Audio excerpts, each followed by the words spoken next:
principle is the motion for new trial extends the time to appeal. I assume that you also regarded my December 18 order as a final judgment, at least as to the claims and issues that I found for or against the parties on. And that's why you filed a motion for a new trial. Is that accurate? That's accurate, yes. I also believe that both sides had a fixed time limit. I believe it's 15 days to file objections to findings of fact and conclusions of law. And at least in terms of this proceeding, to the extent that the county chose not to object to any of the findings of fact, that they've waived those. Perhaps on appeal it could be something they could resuscitate, but not at this hearing. Thank you. I just want to make sure that you didn't have yet a different position on the procedural aspects. Go ahead. And I can't cite the rule now, but I believe specifically that there's a rule that says that even if a notice of appeal has been filed, you still can file the objection to finding of fact or conclusions of law. I mean, that's certainly why I did it. I did it after they filed the notice of appeal.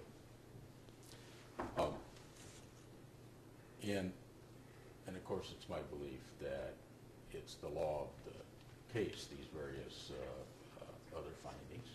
Those findings include that this is a public record. Those findings include a verification of the law, that the county has a burden of proof, and that they need to show specifically what the problems are. And we went through the trial, we've gone through this proceedings, and I've scratched with the witnesses to try to get them to say, okay, what's the specific problem? As opposed to the things I alluded to earlier, where they said, well, we're concerned. We're really concerned. Okay, well, just what is it that you're concerned about? And I cited in my motion for a new trial, and I talked about John Moffitt and Merle King's testimony. And at that time, I didn't, of course, have a transcript, but it turned out that the testimony was available on Google Video, so it seemed odd to me to be citing that in a memo, but I cited it, and what I did was go back and listen to that testimony. And we now have transcripts of the testimony. I ordered it, and I just checked a moment ago with the court reporters. I'm not sure what the process is, and I would ask the court to permit me, at least later today, to file with the court, if you do not have it, the original transcript for Moffitt's and Merle King's testimony. Because, my argument was that they gave the illusion, Merle King's a good wordsmith, but he gave the illusion that there were problems. So he's one of these guys said, yeah, boy, it says a severe risk. Actually, you may recall, he's the guy that said the #1 security risk was people getting sent to the wrong precinct.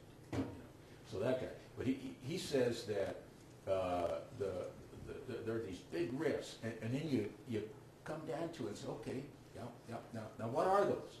Well, there might be a pattern in usernames.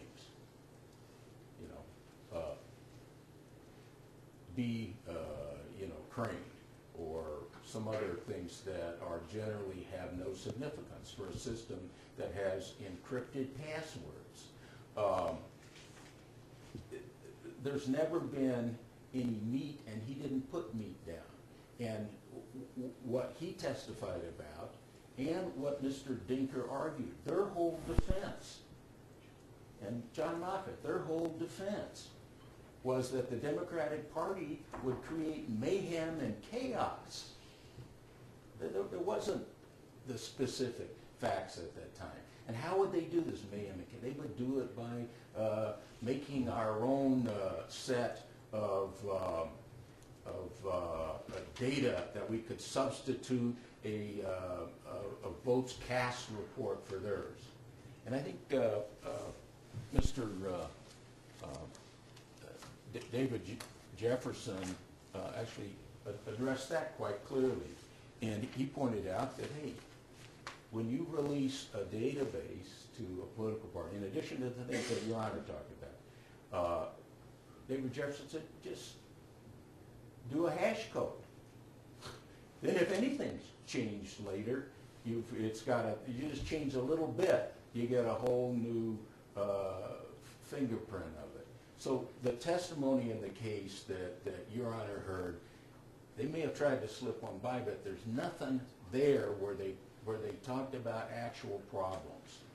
And when I listened to Mr. Straub's testimony, again, I'm waiting to see, well, the issue as to what has been a problem with the release of hundreds of databases, or what would be the problem in the future.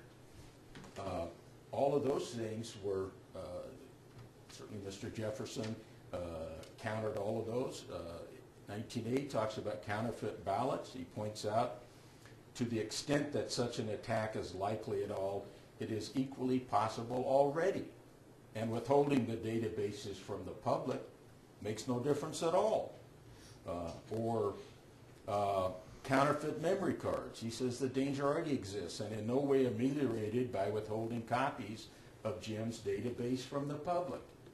And of course, John Moffitt at his deposition agreed, and I believe the testimony from our election officials at the trial agreed, memory cards are kept at the, and are protected just like they protect Jim's and ballots. Those memory cards are kept secure, they're programmed, and then they're put with seals that have numbers on them that are tamper evident and brought out and opened at the place, at each precinct. So there are procedures in the way that take care of whatever problem there might be with that. And you don't solve these mythical possible things by stopping the main inquiry into what's going on with the database. Again, Mr. Jefferson talks about the man in the middle. So this man in the middle, and to refresh your recollection, this requires a modem, and Pima County says they aren't going to be using a modem, and this requires someone at the precinct to know what the telephone number is in that election, if the modem's used, to call in to the, but instead of calling the computer, he'll call someone else. And then that person, then he knows the real number, then he calls the computer and sends in fake stuff from that precinct. It can't be done here. But nonetheless, if you get it from the past election, and you were using modems, you need to know what the telephone number was for the next election. It's not helping you. You just change the number. So it's an insignificant little thing that they bring up. And they bring up insignificant little things that won't work because they got nothing. Because there really is no risk. That's the bottom line. That's the shocker of why we're here for a year and going over all this stuff, is there's nothing there. And the discrediting, again, if you look at David Jefferson, 19D, he talks about the fingerprint can be published with the data itself. So everything that they talk about here, every specific he brings up is really meaningless. And this thing, this is a map to cheat. This is the opportunity to cheat. What they're saying is, hey, no setup. You have no right to know what the coding is when they do the LNA test. If an election, like a bond election where you have yes or no's set up this way, if somebody comes in when they're doing the numbers and overwrites the data the first day, comes in the next day and overwrites it, and changes yes from no's, all you get to see are the numbers. You can never check to see what went on. That's what they want.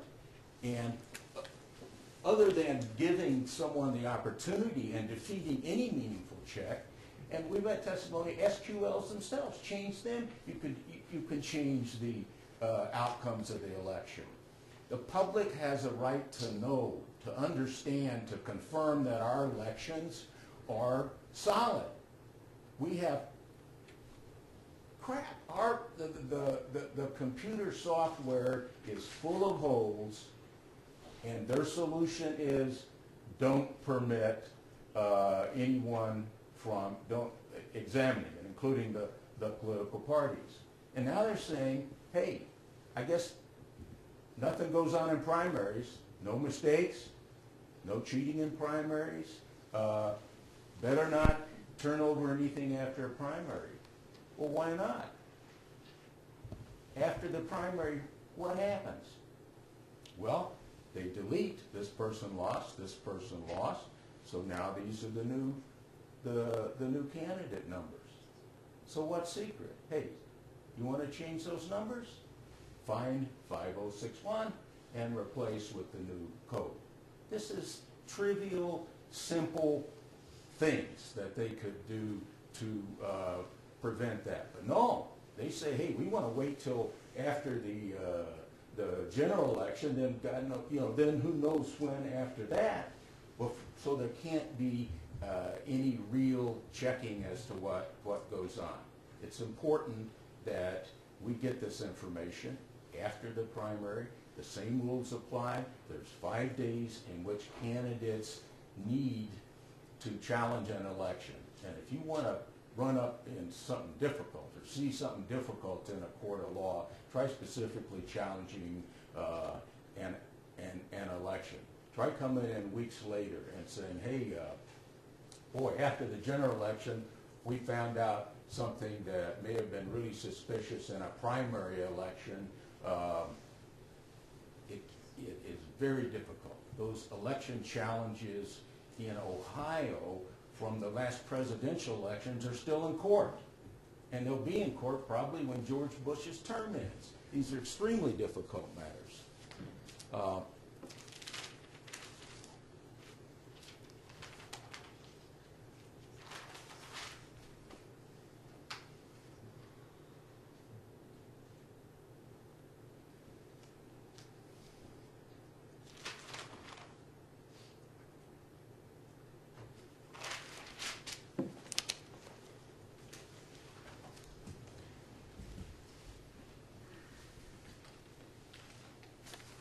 Rob quoted in his book, and I don't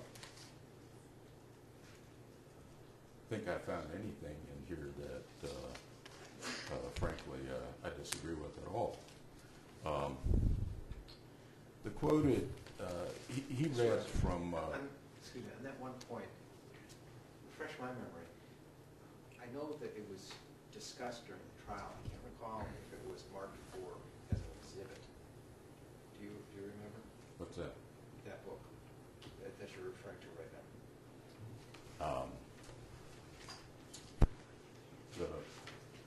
I don't believe it was marked as an exhibit. The reason that it's available, I'm quoting from it now, is that John Moffat, when he was pressed to say just what is your concern specifically, he said at his deposition that his concern was attack number 12, and that he has counted on this Brennan system report. During the trial, I asked him where in that report, and we didn't have it, and he didn't know the page number. Do you agree that I can take judicial notice of that book? Sure. It's a good book. Pardon me, Your Honor, I interrupted. It's Exhibit 5 to his deposition, his latest deposition, so I think it's part of the record. Well, what the entire book is, listed as an exhibit. Yeah, we Yeah. endeavored to do that, and that's a good point because I think I didn't know if Mary got it back in the package. Well, as long as you both agree that I can take judicial notice of it, then I will. Thank you. You know, on page 57, Mr. Straub just read the second paragraph. And the first paragraph says, already discussed, attacks on elections and voting systems have a long history in the United States, which we agree, which is why political parties are interested in verifying and why we have so many hundreds of people that are involved in elections to see that doesn't happen. It goes on, one of the primary conclusions of this report is with the new primacy of electronic voting systems, attacks using Trojan horses or other software attack programs provide the least difficult means to affect the outcome of a statewide election using as few informed participants as possible. And that is precisely our concern, because there can be Trojan horses in there. There can be manipulations of the computer system and software attacks. All of those software attacks, and there will be none in here, none that come from the outside. All of them require access.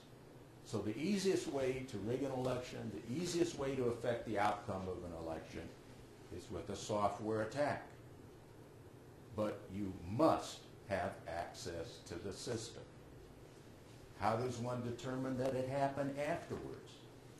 You need to audit and look and examine the database. And certainly we agree that the audit procedures now, the hand audit, is extremely important. And that's why Ted Downing, that's in this room, helped steer it through the legislature.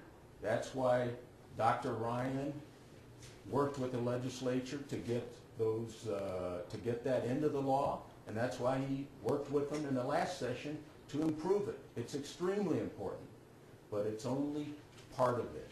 The other part, the part that no one is doing, is examining the database. We must have that. We can't be secure with our system. We can't know that the votes are valid unless that happens.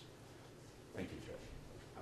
For the record, could you read in the title of the authors of that book that I want to take judicial notice of? Yeah, it's called Machinery of Democracy, Protecting Elections in an Electronic World. It's written by Lawrence D. Norden, N-O-R-D-E-N, of the Brennan Center for Justice, and also Eric Lazarus. And I believe the Brennan system is associated with the New York School of Law. NYU. NYU. Yeah. Thank you, Judge. Thank you, counsel. The court takes these matters under advisement. Would I be able to file the Oh, transcript later, yeah, Judge? I'm sorry. Let's address that. With respect to taking notice or allowing supplemental filing for Dr. King, I'm going to deny that motion because Dr. King did not offer a declaration. However, with respect to Dr. Moffitt, I will allow you to file a supplemental filing of his deposition. And I assume what you're referring to is the first deposition prior to the trial. No, Judge. And he does. I'm not talking about deposition. What I said in my objections to finding of fact was that his trial testimony did not sustain your finding of fact. And so I want to file the trial testimony. Oh, you don't have to do that. This is part of the entire record that I said I'm going to take review on. Okay, I just want to clarify that. Thank you. Okay. One thing, Judge, I think you had said on the record May 6th. Is it May 5th for the hearing? Monday, May 5th is what I have. Chips and salsa.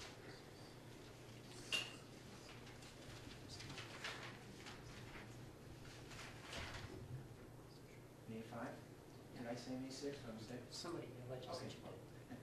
did. It's, I'm going to refer my March 18 order. It's May 5, 2 p.m., 1 hour. Okay, folks, thank you. The court takes this matter under advisement. Everyone may be excused.